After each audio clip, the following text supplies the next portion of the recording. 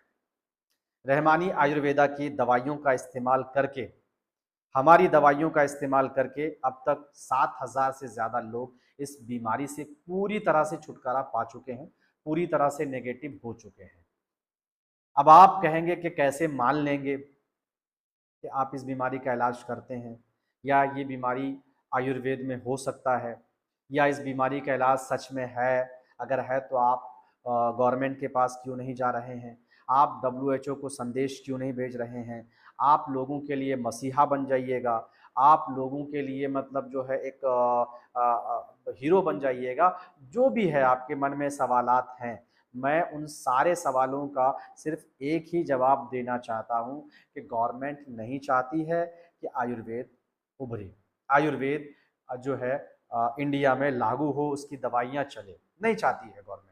Government भी कहीं ना कहीं एलोपैथ को सपोर्ट करती है, क्योंकि वहाँ से पैसा अच्छा खासा मिलता है, यहाँ से उनको कमाई उतनी नहीं है जितना एलोपैथिक मेडिसिन से कमाई है, दारू शराब से गवर्नमेंट को पढ़ाई है कमाई है, गुटखे से गवर्नमेंट को कमाई है, जिन चीज़ों से कमाई है उस चीज़ को बैंड कैसे कर सकती है।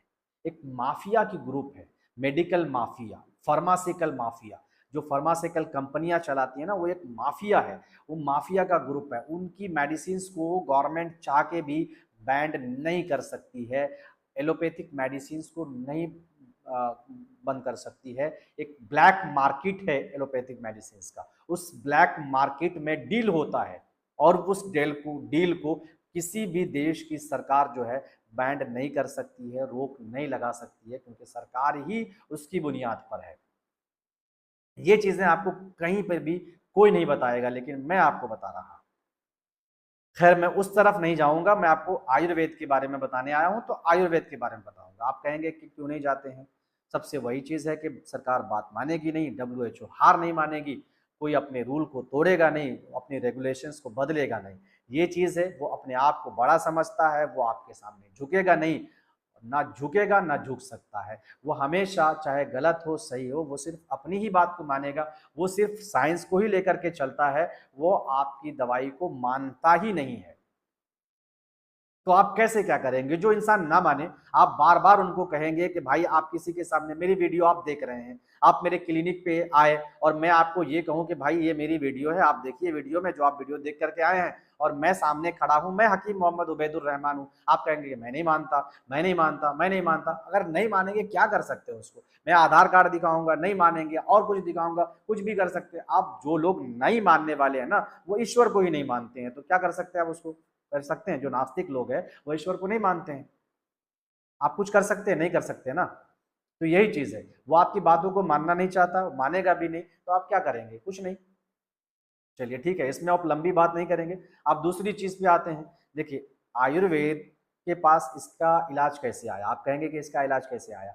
जब देश के सारे वैज्ञानिक एक तरफ हैं, रिसर्चर एक तरफ है, बी फार्मा, ए फार्मा, जितना जो होता है डिग्री, हमें तो उतना पता नहीं है, जितनी भी डिग्रियां हैं एलोपैथ में, वो सारे के सारे एलोपैथ के पास है। डॉक्टरों की एक लंबी लाइन है, डॉक्टरों की कोई गिनती नहीं है, रिसर्चर्स की गिनती नहीं है, जितने भी उस किसी चीज़ की कमी नहीं है। जब उनके पास मेडिसिन नहीं है, तो आयुर्वेद के पास मेडिसिन कहाँ से आ गया। आपके मन में ये सवाल तो होगा ना। आप बेफिक्र रहे, इसका जवाब मैं आपको बता रहा हूँ। मैंने पहले ही कहा कि उम्र उम्र का तजुर्बा ऐसा है कि अच्छा अच्छा पढ़ा लिखा इंसान भी उसके सामने कुछ नहीं है। तजुर्बा ऐसी चीज है जो आपको पढ़ने लिखने की जरूरत नहीं होती है। पढ़ाई लिखाई से इंसान की सोच एक बेहतर हो सकता है, सोचने की क्षमता ज्यादा हो सकती है, एक अच्छा आप सोच सकते हैं, है ना, आपका माइंड डेवलप हो सकता है, आपने आपकी सोचने की क्षमता बढ़ सकती है। ये पढ़ाई से ऐसा हो सकता है। लेकिन अगर जो लोग नहीं पढ़ा, इसका मतलब ये नहीं है कि वो सोच नहीं सकता है, वो इलाज नहीं कर सकता है, वो दवाइयों के को लेकर के मतलब जो है रिसर्च नहीं कर सकता है।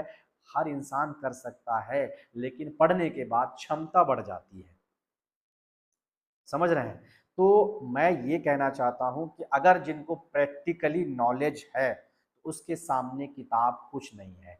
आप किताब को जब तक खोलेंगे, देखेंगे, तब तक जो प्रैक्टिकल इंसान है वो आंख बंद करेगा, दवाई चुटकी में लेगा और आपके सामने में रख देगा। आप किताब खोलेंगे, उसमें नुस्खा देखेंगे, फिर उसके बाद निकालेंगे, फिर देंगे। लेकिन जिसको प्रैक्टिकली पता है कि मैं ये दवाई देता हूँ, ये ठीक होता है, वो निकाला, दे दिया। तो एक नॉलेज बहुत बड़ी चीज़ होती है और तजुर्बा एक बहुत बड़ी चीज़ होती है, उम्र एक बहुत बड़ी चीज़ होती है नॉलेज के लिए भी। तो आयुर्वेद की जो उम्र है वो इंडिया में ही 5,000 साल है। तो आप सोच सकते हैं कि आयुर्वेद एलोपैथ से कितना पहले से है और आयुर्वेद के पास उन सभी बीमारियों का इलाज है जिन बीमारियों का इलाज एलोपैथ के पास आज नहीं है, कल नहीं होगा, कल क़यामत तक नहीं होगा।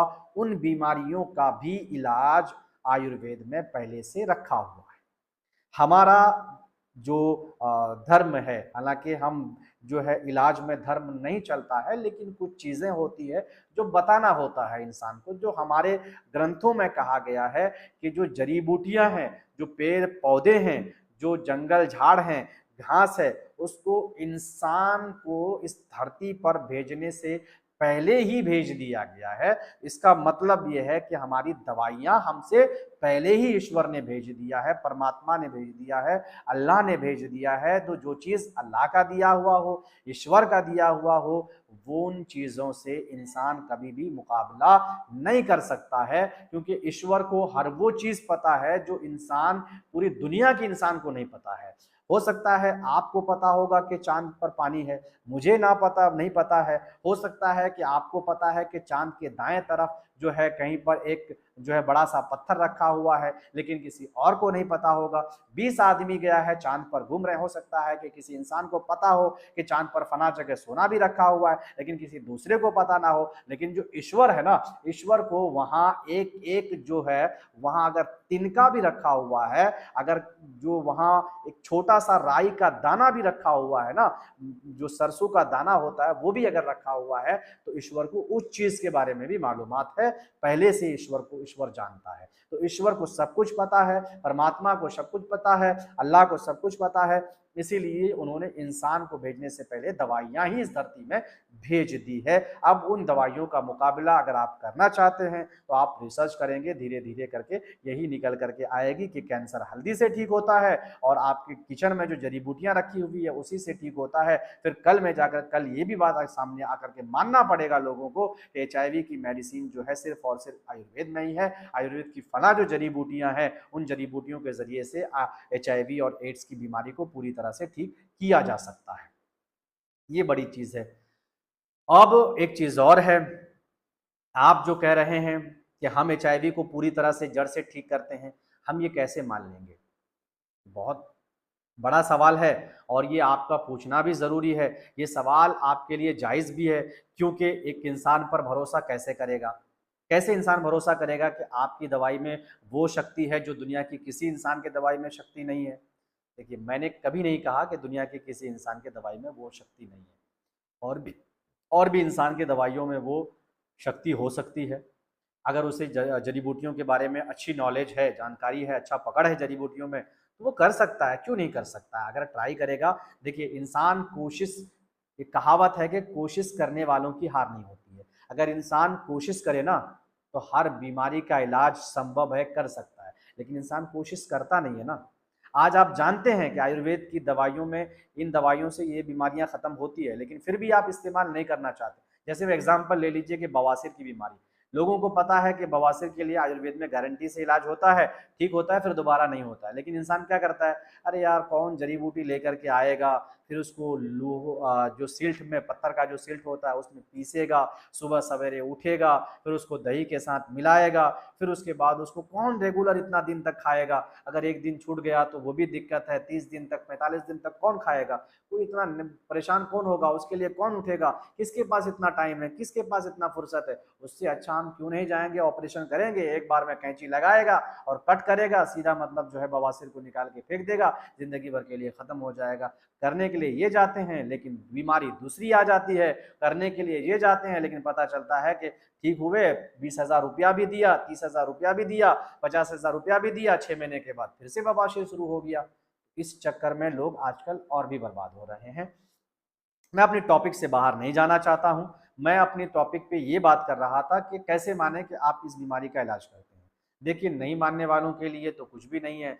जो लोग मानने वाले हैं तो बस यही है कि आप जिस तरह से बिन देखे कुछ चीज़ों को मानते हैं, उस तरह से आपको मानना पड़ेगा। अगर आप नहीं मानेंगे तो फिर आप आपकी बीमारी है, परेशान आप हैं, दिक्कत आपको है। अगर आप ठीक नहीं करना चाहते हैं तो उसमें कौन क्या करेगा? कोई कुछ नहीं कर सकता है। बोलने के लिए हम बोल ही सकते हैं, इंसानियत के नाते हम आपको बता ही सकते हैं, हमदर्दी के नाते आपको कह ही सकते हैं। हमारे सीने के अंदर में वो चीज़ है जिससे हम आपको सिर्फ़ और सिर्फ़ कह ही सकते हैं, इसके अलावा हम कुछ नहीं कर सकते हैं। दूसरी चीज़ ये है, ज़ाहिर-सी बात है कि आज बहुत सारे लोग जो पुराने पेशेंट हैं, बहुत सारे लोग बहुत सारी जगहों पर दवाई करके आते हैं और उनका सवाल एक ही होता है कि हकीम साहब, मैंने फलाँ जगह भी इलाज किया, फलाँ जगह भी किया, फलाँ जगह भी किया और ठीक नहीं हुआ, आपके पास कैसे ठीक हो जाएगा? आप गारंटी लेते हैं, आप ठीक कर देंगे? ऐसे लोगों का सही बात है, ये कहना बिल्कुल जायज़ है, ये सवाल बिल्कुल जायज़ है, क्योंकि जब इंसान कोई भी हो, उस जगह पे अगर मैं भी रहूँगा किसी बीमारी को लेकर के और 4 जगह से ठोकर खा कर के अगर आ जाऊँगा, तो मुझे विश्वास नहीं होगा कि मैं इस वक़्त सही जगह पे हूँ या नहीं हूँ। मैं डिसीज़न नहीं ले पाऊँगा, मैं सोच नहीं पाऊँगा, सोच-विचार नहीं कर पाऊँगा कि मैं इस वक़्त सही जगह पर हूँ या नहीं हूँ। मैं जिस जगह पर आया हूँ, क्या मेरी बीमारी इस जगह पर ठीक होगी या नहीं होगी? क्योंकि इससे पहले भी मैं कई जगह पर जा चुका, वहाँ पे भी वादे किए गए, वहाँ पे भी दिलासा दिया गया, वहाँ पे भी यकीन दिलाया गया, वहाँ पे भी बताया गया कि आपकी बीमारी ठीक हो जाएगी, लेकिन वहाँ पे भी इतना पैसा खर्च करने के बाद ठीक नहीं हुआ, तो हम कैसे यकीन करें, भरोसा करें कि यहाँ पर ठीक होगा या नहीं होगा? तो ये उन लोगों के लिए तो बहुत मुश्किल होता है। लेकिन अगर किसी इंसान के ऊपर ईश्वर का कृपा हुआ, ईश्वर की मेहरबानी हुई, अल्लाह का करम हुआ और वो डायरेक्टली अगर हमारे पास आ जाता है, किसी को इधर-उधर किसी की वीडियो ना देखे, किसी के कहने पर, किसी के झांसे पर ना आकर के डायरेक्ट अगर मेरे पास में आ जाता है, तो ट्रीटमेंट के बाद उसका रिजल्ट उसको अपने आप ही देखने के लिए मिल जाता है कि मैं क्या हूँ, मेरी दवाई क्या है, कैसे मेरी दवाई असर करती है, क्या यहाँ पर ठीक होता है या नहीं होता है, ये सारी चीज़ें अपने आप उस बंदे को यकीन हो जाता है। लेकिन जो बंदा पहले से ही परेशानी में है, उम्मीदें टूट चुकी है, भरोसा खत्म हो चुका है, जिंदगी से मायूस हो चुका है, उस इंसान के लिए यकीन करना बहुत मुश्किल ज़रूर है। लेकिन यकीन मानिए कि इंशाअल्लाह आप यकीन कीजिए, अगर मैं आपके यकीन पर खड़ा नहीं उतरा, अगर मैं आपके भरोसे पर खड़ा नहीं उतरा और आपकी बीमारी को पूरी तरह से जड़ से खत्म नहीं किया, तो आप यकीन मानिए कि आप जो है ना, जो कहेंगे मैं वो करने के लिए तैयार हूं, कि मुझे भी इस दुनिया से जाना है, अल्लाह की नियमतों का शुक्र अदा करना है।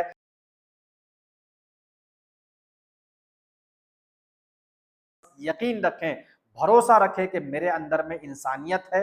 जो काम और लोगों ने मिलकर के आपके साथ किया है, वो काम आपके साथ यहाँ नहीं होने वाला है, नहीं होने वाला है, नहीं होने वाला है, क्योंकि उनका चेहरा और मेरा चेहरा बिल्कुल अलग है।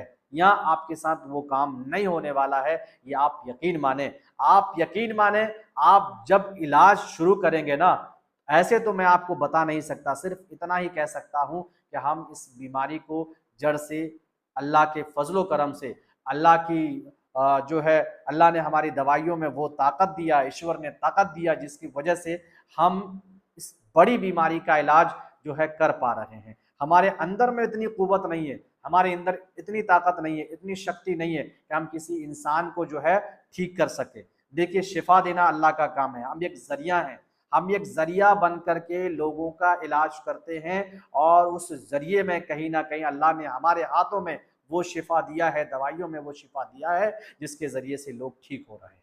बस हम इतना कहना चाहते हैं, बस इतना यकीन रखें, भरोसा रखें। इंसानियत के लिए मैं आपको बस इतना ही कहना चाहता हूं कि मेरे अंदर इंसानियत है, मैं लोगों के साथ कभी भी गलत नहीं कर सकता। भले मैं अगर 2 रुपए भी कमाऊंगा, मैं 2 रुपए भी अगर कमाऊंगा, मैं हलाल का कमाना चाहता हूं, हराम का नहीं कमाना चाहता हूं, क्योंकि हराम का पैसा कभी किसी इंसान के हाथ में रुका नहीं है। हराम का पैसा कभी किसी इंसान के हाथ में रुका नहीं है, कहीं ना कहीं से वो निकल जाएगा। मैं आज आपके पास से आपको धोखे में रख करके, क्योंकि आज आप परेशान हैं, आप परेशानी में हैं, आपको बीमारी है, आज मैं आपको जो कहूंगा आप वो चीज मजबूर होकर के करेंगे। क्यों? क्योंकि आप परेशान हैं, आपके अंदर बीमारी है, आप ठीक होना चाहते हैं, इस बीमारी से मुक्ति पाना चाहते हैं, इस बीमारी से निजात पाना चाहते हैं, पूरी तरह से ठीक होना चाहते हैं, तो आज मैं जो कहूंगा आप वो मान जाइएगा। लेकिन कल को अगर आपको रिजल्ट नहीं आया, आपको इसका फायदा नहीं मिला, आपकी बीमारी खत्म नहीं हुई, तो पता है आपके दिल से क्या निकलेगा? एक ही आवाज निकलेगी कि मेरा पैसा जिसने मुझे ठगा है, जिसने मेरा पैसा बेईमानी किया है, ना आप बीमारी को ठीक करने के नाम पर मेरे साथ में धोखा किया है, अल्लाह ए ईश्वर, ए अल्लाह तुम भी उसके साथ वही करना। और जब किसी इंसान की आह लगती है ना, तो एक दुनिया बर्बाद हो जाता है। आप यकीन माने, हमारी एक किताब है, मैं नहीं कहना चाहता हूं, मैं अपने धर्म को बार बार नहीं लेके आना चाहता हूं, लेकिन फिर भी मैं कहीं ना कहीं मजबूर हो रहा हूं, इसलिए मैं कह रहा हूं कि एक किताब है, जो पढ़े लिखे लोग हैं वो जानते हैं, उसमें कहा गया कि एक मजबूर बेवा औरत या एक मतलब लाचार इंसान के दिल से जो आह निकलती है ना, तो एक बड़े बादशाह के आसियाने को भी जला देता है। एक बड़ा बादशाह, वक्त का बादशाह अगर है, वक्त का हुक्मरान है, चाहे वो सीएम हो, पीएम हो या कोई भी हो, अगर वो भी है ना, तो उसके आशियाने में आग लग जाती है। लेकिन ये इंसान को पता नहीं चलेगा, क्योंकि अल्लाह के घर में देर है अंधेर नहीं। उसकी छुरी में वो ताकत नहीं है जो ताकत आपके हाथ में। उसकी छुरी चलती तो है इंसान के गर्दन में, लेकिन वो धीरे धीरे चलती है, उसका एहसास नहीं होता है। तो ये किताब में लिखा गया है कि एक मजबूर इंसान की जो आह निकलती है दिल से, जो तकलीफ निकलती है, जो तकलीफ के वक्त में वो उनके जो हाथ हाथ जो उठते हैं, तकलीफ के वक्त में उनके जो हाथ उठते हैं कि मौला तू भी उसके साथ वही कर जो मेरे साथ उसने किया।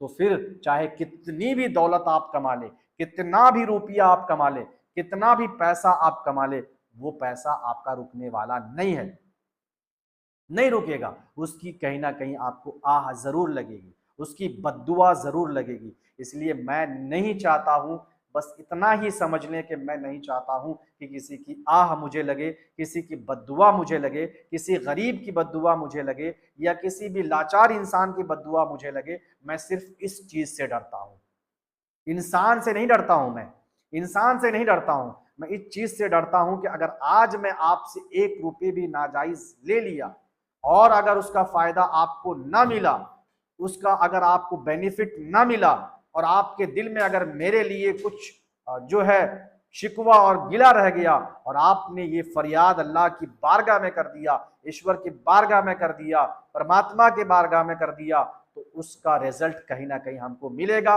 और हम यही नहीं चाहते हैं कि आपके साथ गलत हो और फिर उसकी वजह से किसी इंसान की जिंदगी बर्बाद हो। इसीलिए मैं कभी ऐसा काम बिल्कुल भी नहीं करने वाला हूं, कभी भी मुझसे तो ये काम नहीं होगा। इसीलिए मैं कहता हूं कि मेरी दवाई में वो असर है जो आपको पूरी तरह से नेगेटिव कर सकता है, आपको ठीक कर सकता है।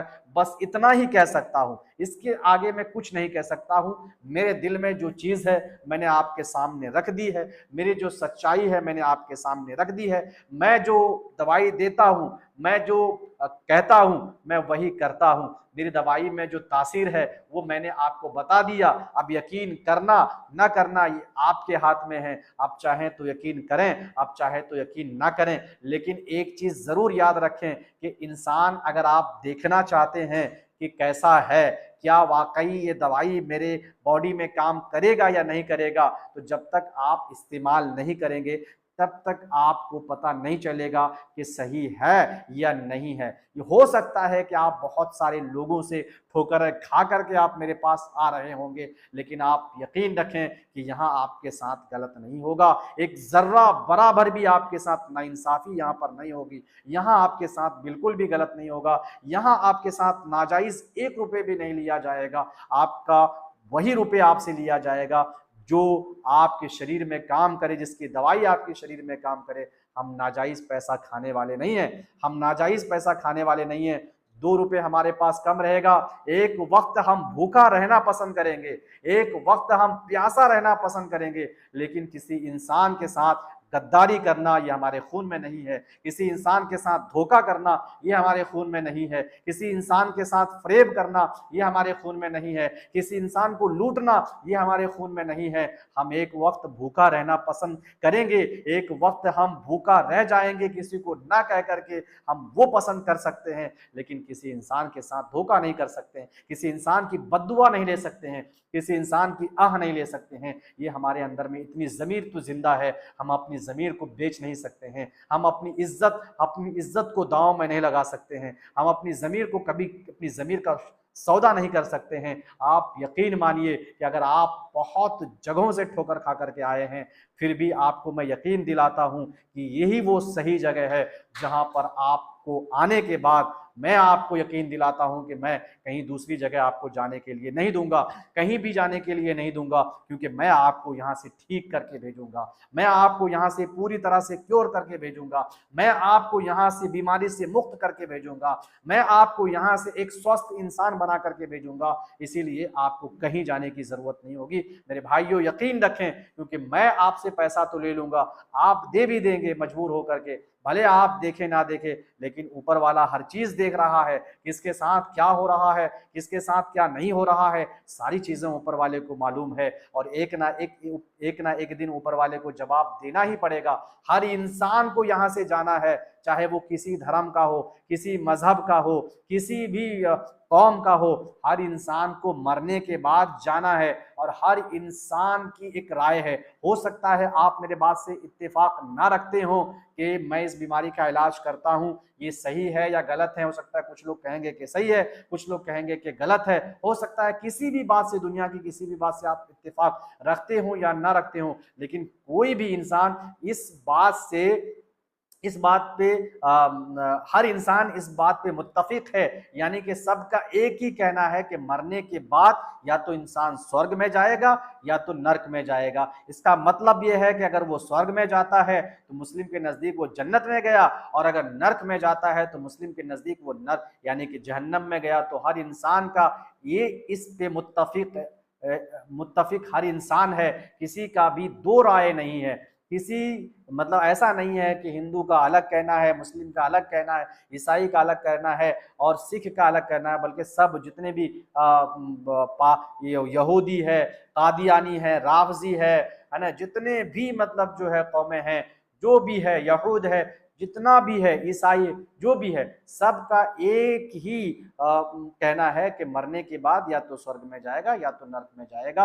और हम जिंदगी में ये नहीं चाहेंगे कि आपसे जिंदगी में पैसा लूट करके हम आखिरत अपनी गंवा दें, अपनी आखिरत को बर्बाद कर दें, ये हमसे नहीं होगा। इसीलिए मैं आपको यकीन दिलाता हूं कि आप जो है यहाँ पर सही जगह पर अगर आए, अब अगर आप यहाँ पर आए हैं तो इसका मतलब यह है कि आप सही जगह पर आए हैं। यहाँ से इलाज करने के बाद अब आपको कहीं और जाने की ज़रूरत नहीं होगी। वीडियो तो काफ़ी लंबी हो गई है, लेकिन मैंने जो जानकारी आपको दी है, मुझे उम्मीद है आप सबको समझ में आ गई होगी। अगर आपको जानकारी समझ में आती है, अगर आपको अच्छा लगता है हमारा कंटेंट, तो आप हमारे वीडियो को ज़्यादा से ज़्यादा लोगों तक शेयर कर सकते हैं, आप हमारे हौसला बढ़ा सकते हैं, लाइक करके, कमेंट करके आप हमारा हौसला बढ़ा सकते हैं। दोस्तों, उम्मीद करते हैं कि आप इस वीडियो से ज़रूर फ़ायदा हासिल करेंगे।